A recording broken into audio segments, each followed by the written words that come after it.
Welcome to the Gilded Age of veterinary medicine. If you think animal health is just about selling dewormers, you're missing out on the most resilient high-margin track of 2025. Today, we're dissecting a $40 billion money printing machine, an industry where gross margins outshine Silicon Valley software and customer loyalty puts pop stars to shame. This isn't just an annual report, it's your golden ticket to the epicenter of the pet economy for the next decade. Welcome to HDIN Research's Deep Dive, the era of great polarization. Let's look at the big picture. The animal health industry today is like a high-stakes game of Texas Hold'em, and the blind has just jumped to $1 billion. In this $40 billion pot, who's eating the steak and who's chewing on the bones? We're going to use scale, efficiency, and market structure to show you why too big to fail isn't just a theory here. It's the only law of survival. Warning: a biological isolation is occurring in this industry. The Big Four have snatched 65% of global profits, and they're already busy researching gene therapy for cats and dogs. Meanwhile, the rest of the players are still stuck in the mud of Southeast Asia, price warring over generic pig medicine. This polarization means the winners are piloting starships, while the losers are fixing unicycles. If you're not in that 65% circle, you're not a competitor, you're just consumable. Check out this rigid class hierarchy.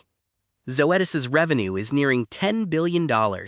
That's enough to buy a low-spec Tesla for every single pet owner in New York City. The regional players at the bottom? Their revenue is a rounding error for the giants. This scale gap is like comparing a full-grown African elephant to a one-month-old kitten. It's not something you fix with hard work, it's a total kinetic wipeout. The secret is hidden in the ingredients. Why is Zoetis so expensive? Because 70% of their cash comes from fur babies. Raising pigs is a business, but raising a dog is a life mission. In an economic downturn, you might skip a pork chop, but you'll never let your golden retriever suffer from arthritis pain.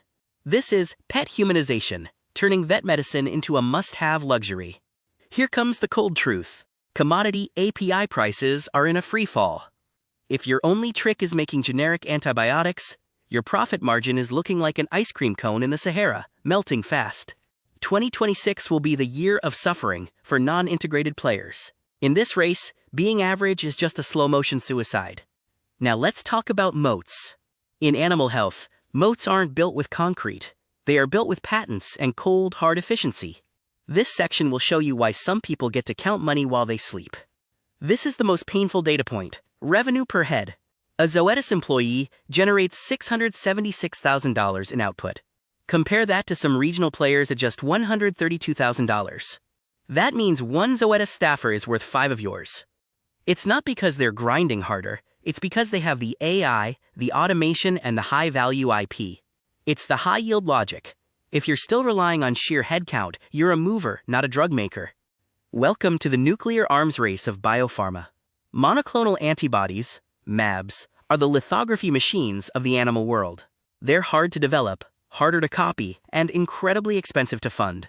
Global giants are dropping $300 million on plants in Kansas and China, while the followers are still struggling to read the equipment manuals.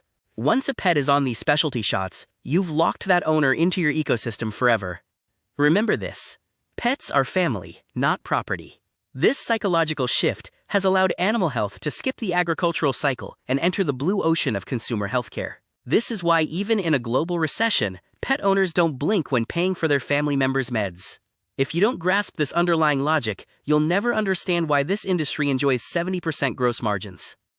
This audit table is the mirror of truth. Zoetis's 71.8% margin is basically legal robbery. Elanco might be in the red, but that's because they're busy with a Marie Kondo-style restructuring.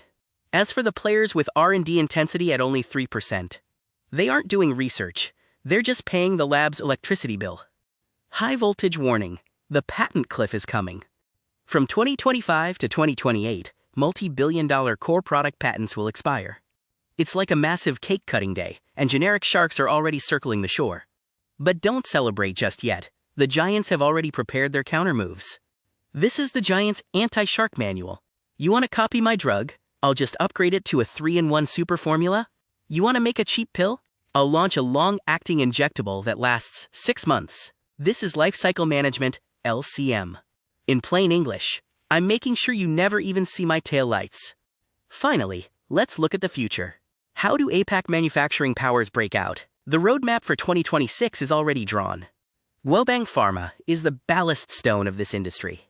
4,000 tons of florfenicol a year. That's enough to support half the farms on Earth. They are the ultimate efficiency kings, crushing costs through vertical integration. Their challenge isn't tech, it's how to remain the steady anchor amidst dollar swings and environmental storms. The Koreans are playing a very clever game. IgY, yolk antibodies. Since the whole world hates antibiotic residues, they're solving it with egg extracts. This anti-antibiotic strategy is a classic flank maneuver. While the elephants are fighting in the forest, these agile innovators are picking up gold coins in the grass. 10.7%. That is the gold standard, set by Boehringer Ingelheim.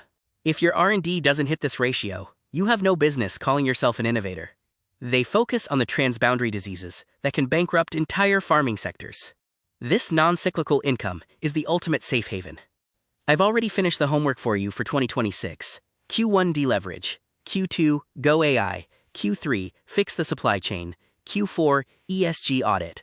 These aren't electives, they are core requirements. The winners of the future will be the monsters who can pivot seamlessly between labs, chemical plants, and mobile apps. That's all the meat for today.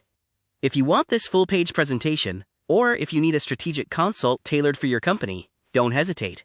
Email sales@hdinresearch.com. Remember, in this polarized era, the information gap is your profit margin. Don't forget to tell me in the comments, who do you think is the next giant to fall? Follow HDIN Research to see the truth behind the business. See you next time.